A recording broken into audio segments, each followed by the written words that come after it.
Oh my god, guys. One frame man. Sorry. One Punch Man Season 3 is here and it looks okay. Even when solo leveling is not here, I'm still the milkman. It was basically a setup episode that didn't have any action. Although even before, when people said that episode 1 will have limited animation, this was limited. There's some wonky looking shots and inconsistent looking drawings that was poo-poo, you can say. I think the test of how good this season will look is probably next episode because there's a little something that requires movement. This episode, animation-wise, was nothing special, and it didn't really need to be because when you get the most craziest looking character acting animation appearing, the nomers wouldn't even bat an eye on it, but when it looks stiff, people call it out, guys. Before that though, drama. It's not drama. It's actually crazy that this guy actually mentioned me in one of his videos. Thank you, Ko, for getting Nick to notice my vid, even though I just said he's an idiot. But I guess he got a bit upset. I mean, I guess what's the word below upset? I don't know. But here, you're saying I'm coping and everything is sunshine rainbow about this project? No, I've explained a lot that this project is terrible. The production time is probably below a year. You know why I can say this? Because I can assume the condition is bad from even the Garou PV. And also doing some base level research going off of interviews. Shout out to Probably Pretentious. I forgot that interview existed. Because I can base certain things and make educated guesses. Not say, oh my god guys, 6 years, oh my god, no. I don't need to say this. Does One Punch Man Season 3 deserve way better treatment? Of course! But it's the fact that you are here disrespecting the project. Don't back up and say, oh, it's the committee's fault when you compare a fan animated project for OPM to the actual product and kept saying, get this guy an OPM, he'll do a better job. How is that being genuine and not disrespectful to the staff? I know what you are doing. Rage baiting, and I don't need you to be at my level of understanding production value. You'll probably never get interested in that department. The time when I knew just animator's name, I didn't know anything about good storyboards, good direction, compositing, any of those. I just need you to have the most basic understanding of production value because you have an audience that you influence that will take your opinion and get misconstrued that leads to more people being more brain dead about animation. I can look at a bad thing and the good things about a bad looking show. Maybe if it's Tibet I couldn't. I can look at the bad and the good things about a great looking show. Just look at my solo living vid for example. Even when there's a janky broken episode in JJK Season 2, you wouldn't say anything because the anime looks great and the popular opinion is JJK looks great. So you just bandwagon that because you can't critically think to yourself about animation. And that's okay. I can tell you stupid. I want to say a lot more, but I'll stop here. Anyways, this episode covered chapter 85 to 86 and also adapted chapter 85.5 in the after credit scene with Sonic. But there's really nothing much to say about the manga because it's basically a one-to-one adaptation.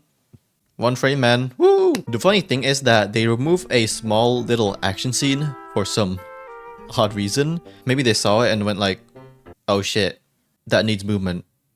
Get that shit out of here. This episode was storyboarded by Shinpei Nagai himself with 3 assistant storyboarders.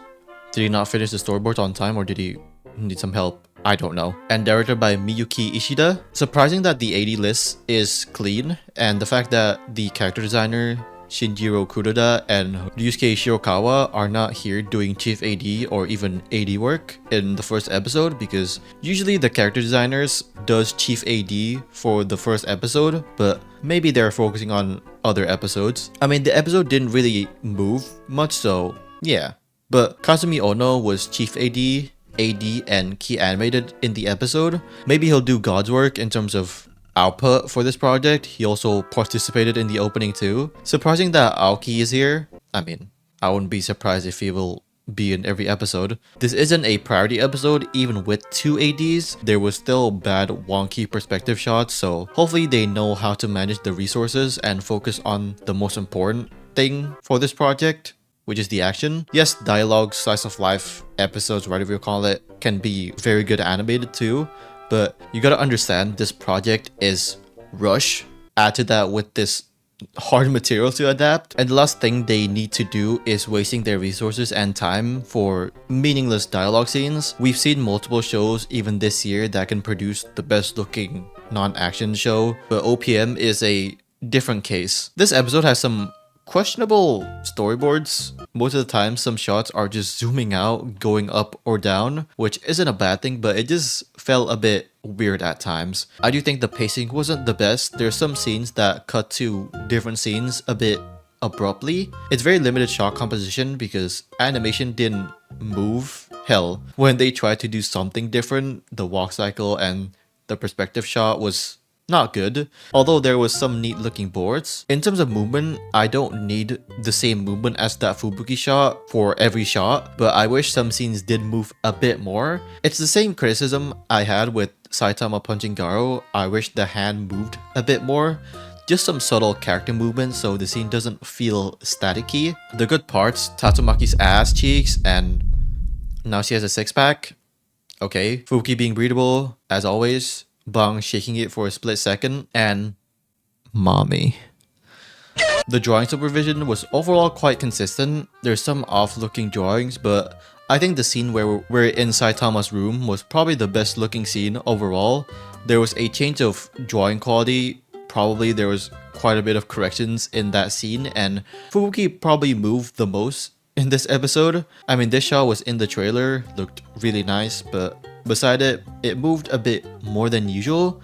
Maybe Aoki animated most of the Fubuki stuff. Judging from the cuts, it looks like there's a specific animator animating it. Aesthetically, I'll talk more about it on probably next episode because I'm just repeating it multiple times because most of the shots were already in the trailer. I'll say this though, I think the darker setting, I'm not the biggest fan of how they do the background. The textures and coloring definitely needed some work, or it just doesn't mix well with the character. But the lighter setting just pleased my eye more, with obviously the design having very thicker outlines. A true test of time of how good the season will look is probably next episode because there's some scenes that require movement. Yes, aesthetically the show looks better than season 2, but let's not be delusional, season 2 moved more in episode 1. Even if you remove the action parts, I mean, I watched the first 10-15 seconds of season 2 episode 1 that can tell you the answer. I really hope the fight will be good. I know Aoki will